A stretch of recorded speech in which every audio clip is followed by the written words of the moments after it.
maanta dadku oo yara warwarsanaayo Soomaaliland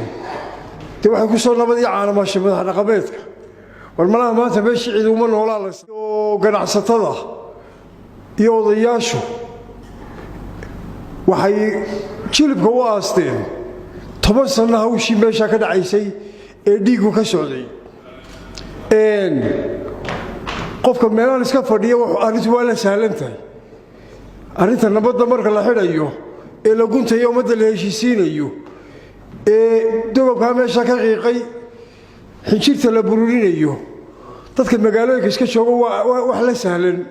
laakiin madax dhaqameedku dhibta uu qabo iyo dhibta uu mudanayo ee uu dibshirayo khilaaf ummadeed baa ugu culus wax dhakada lagu qaado orodii alla bari bay salaadiintu isku dareen jilibkay u aasteen dhaqankana waa dhaqan Soomaaliland lagu yaqaanay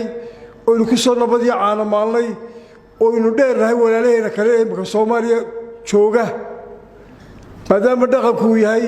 kan Soomaaliya dheernahay maanta dadku oo yara warwarsanaayo Soomaaliland de waxa ku soo nabadii caalamka madax dhaqameedka war malaha maanta meeshii ciidamo noolaa la islaa laakiin meeshii waxa loo ogaaday inay rag u nool yihiin ilaahay waxaan uga baryayaa salaadiinta inuu ilaahay miisaanka xasanaadka u saaro